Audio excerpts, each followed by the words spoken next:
The summer transfer window has been full of twists, turns and last-minute drama, and Liverpool have once again been right in the thick of it. With the deadline rapidly approaching, the Reds have moved to finalise a significant piece of business that could have important implications for Arne Slot's squad heading into the season. The deal, wrapped up in the closing stages of the window, brings fresh intrigue and raises plenty of questions about the balance of Liverpool's midfield going forward. Let's break this down in today's video, along with all the other Liverpool news from the last 24 hours. There is so much to discuss in today's video, so be sure to like the video and subscribe to the channel for daily Liverpool content. But first, Stefan Bajcetic is expected to stay at Liverpool this season, despite interest in a transfer, with there a number of reasons why he will be retained. Bajcetic is not set to depart Merseyside either on loan or a permanent basis this summer, with the 20-year-old staying as part of Arne Slot's first team. This is despite a number of clubs being credited with an interest in the Spaniard, including most recently Girona, and claims the player himself would be looking to return to La Liga.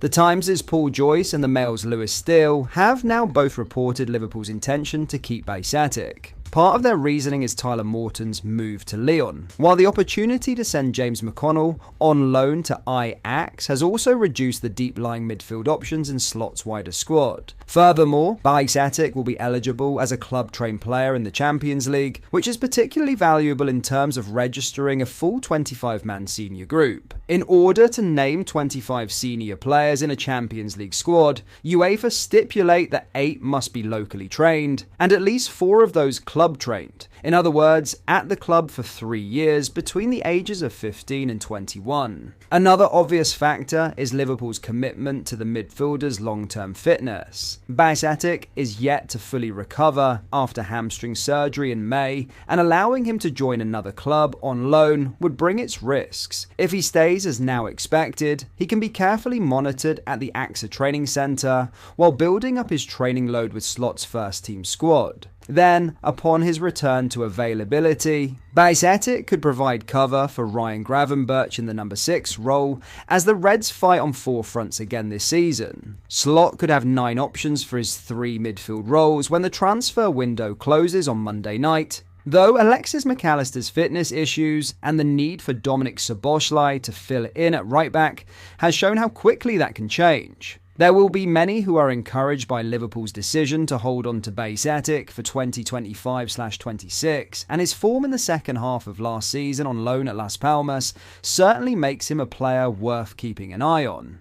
Now, in a huge midfielder deal completed, Liverpool midfielder James Balaguese has departed the club for another spell on loan, having unsuccessfully trialled for a move to Sweden earlier in the summer. Balaguese spent time with Ulster's IF in pre-season, working with the Swedish side during their training camp, and even featuring in a 3-3 friendly draw with IFK Göteborg. But the 21-year-old then returned to Merseyside and continued preparations with Liverpool under-21s, while the club and his representatives explored avenues for an exit. That has now been resolved, with Liverpool announcing a season-long loan deal with Forest Green Rovers, who are in the 5th-tier National League. Managed by Robbie Savage, Forest Green are currently unbeaten at the top of the non-league table, having taken 13 points from their first 5 games. Their director of football, Mark Bowen, has said of the deal, "James is a top talent, and we're delighted to be able to attract a player of his ability to the football club in amongst fighting off interest from clubs higher up the pyramid. We're incredibly thankful to Liverpool for allowing us to aid his development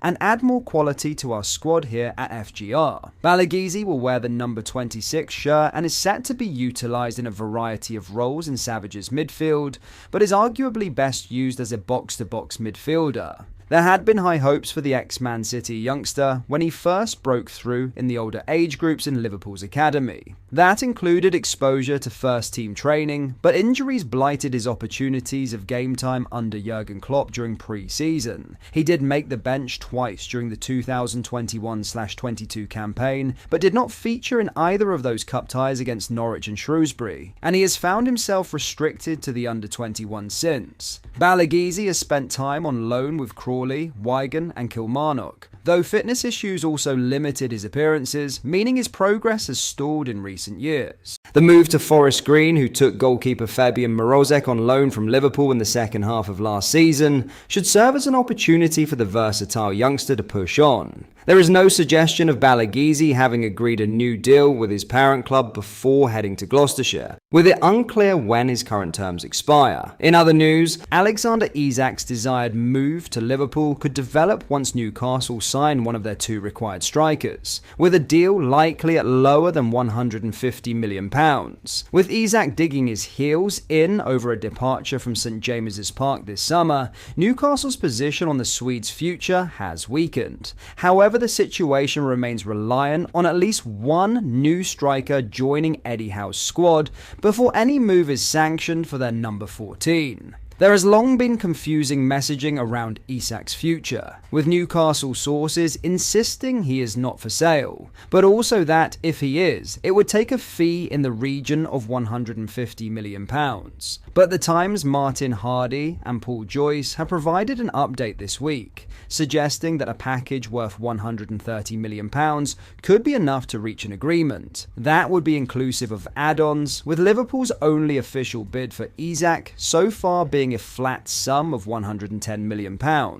In theory, the champions could potentially increase that offer with up to £20 million in achievable add-ons in order to satisfy the demands from Tyneside. There are, however, considerable doubts over whether Liverpool would be willing to go as high as £130 million, particularly given there is a clear commitment from Isak. If such a deal can brokered, though, Newcastle could then find themselves in a much stronger position to strengthen both this summer and, if needed, in the January transfer window. It is explained that at least one of the two strikers they need must be signed before any move for Isak is permitted, and the Athletic's David Ornstein has now reported that Jurgen Strand-Larsen has informed Wolves of his desire to join. Wolves are, however, insistent Larsen is not for sale, though head coach Vitor Pereira admitted earlier this week that every player has his price, and there are suggestions a third bid of upwards of £60 million would be enough. Brentford's Johan Wissa is another known target, but no agreement has been possible yet following two bids, with the London club also seeking as much as £60 million.